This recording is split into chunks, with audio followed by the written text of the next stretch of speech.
Coming up next on Falcon Fever, nothing but net. The men's basketball team are Peach Belt Conference champions. We've got in-depth coverage from last weekend's tournament. And the women also traveled to Georgia to take on USC Aiken. Find out how they finished out their season. Plus, the tennis team took on a couple opponents since we last met up. Find out who. Falcon Fever starts now.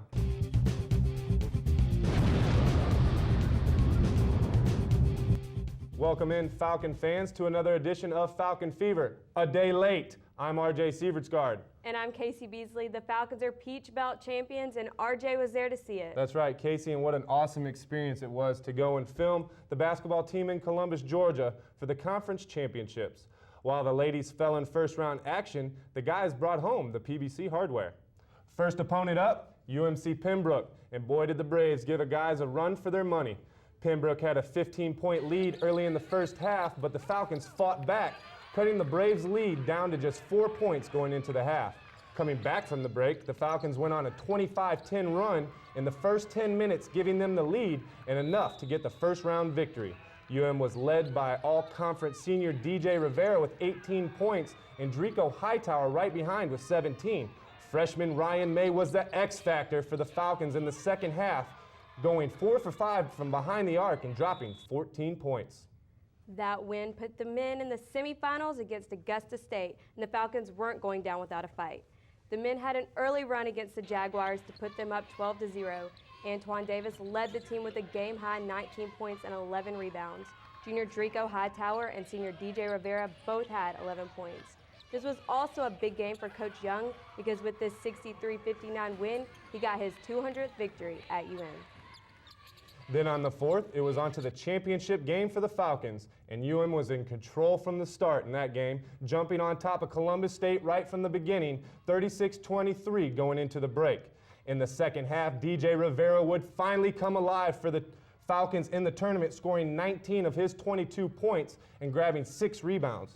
Antoine Davis once again had a very productive night for the Falcons with 15 points, 6 rebounds, and 5 assists, which led the Falcons to their 70-57 victory, their first PBC tournament championship in just the 3rd year since joining the Peach Belt.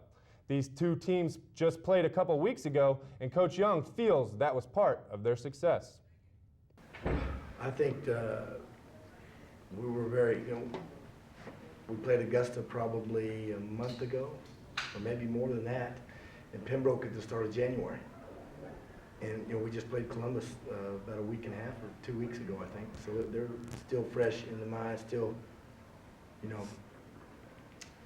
everything they did fresh in the mind, prepared a little bit easier.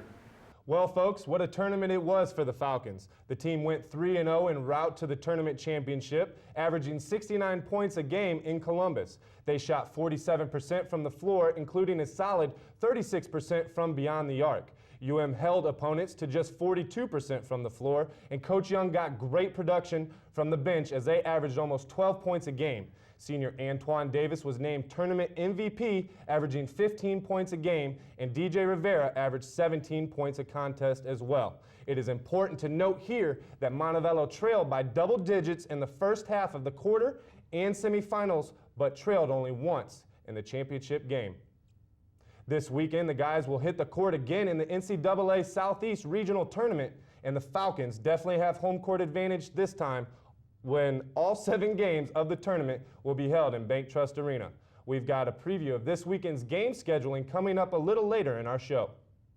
The women went into the quarterfinals of the PBC tournament under first-year head coach Cindy Hilbrick with an 11-win season behind them. Junior Zena Nazalowski was a perfect 3 for 3 from the field when she went down with a broken collarbone. The team fought hard and shot 66% in the second half. The 22 turnovers they had were a game changer, and the Falcons weren't able to hang on. Despite the 55-63 loss, the girls left it all on the court. Freshman Taylor Beverly put up a career-high 24 points and had 7 rebounds, and senior Tiffany McClure finished her last game for the Falcons with 13 points and 7 assists. That ends the 2011-2012 women's basketball season. So let's recap the year. So overall, the Falcons finished 11-16 and 6-11 in the Peach Belt Conference. Taylor Beverly led UM's scoring. She averaged almost 11 points a game, and she's a freshman, so she'll be back next year. Zena Nazalowski led the Falcons on the board. She averaged almost 6 rebounds a contest. Coach Hilbrick is losing a lot of experience, though, as the team heads to the offseason. Taylor Welch, Davia Harris, Tiffany McClure, and Siobhan Seymour all depart from the team. And now it's time for some Falcon tennis as the team look to hold serve before they get some time off next week. The Falcons pleased the home crowd with a decisive victory over Tuskegee, winning overall 8-1. That dynamic duo of Nikki Polsarova and Helena Norgren commanded their doubles match 8-1 and led their side to a victory. But the Falcons cannot continue their success as they faced off against Georgia College, losing 9-0 overall. Now to baseball, as Coach Chandler Rose and the guys are looking to continue their winning ways. That's right, Casey. UM entered the West Georgia game on a 5-game winning streak, and as the Wolves made their trip to Montevallo, they'd soon find out they wanted no part of the momentum UM had gained going into the February 29th game against UWG. The Falcons quickly did away with West Georgia, defeating them 20-10 in 7 innings. Austin Dubberly smashed a solo home run in the bottom of the 4th, and he finished 3 for 5 with 3 RBIs. He also crossed the plate 3 times for UM. Heath Peterson was 2 for 4 at the plate, also batting in 3 and scoring 3 times as well. Kincaid Kohler picked up the win for the Falcons, his 2nd of the year. The Falcons then took their success to 5th-ranked UNC Pembroke the weekend of March 4th, but their win streak would end in Game 1. A 5-run 5th gave the Braves the lead for good as UNC Pembroke shut out the Falcons in every inning but one and won the game 5-2. Alex Stiver was 1 for 4 in the game with an RBI. In Game 2, however, UM took the game thanks to a big 5th, 7th, and 8th innings. The Falcons downed the Braves 14-5. Peterson had another productive day, hitting his 3rd homer of the year while driving in 3 on the day. He also scored a run and walked twice. Then on the 5th, the Falcons took the series against Pembroke in Game 3. Freshman Zach Willoughby led the Falcons to their 5-2 victory over Pembroke. Willoughby went 3 for 4 at the plate with 1 long ball. He launched that one in the top of the 3rd. He also added a double and 2 RBIs.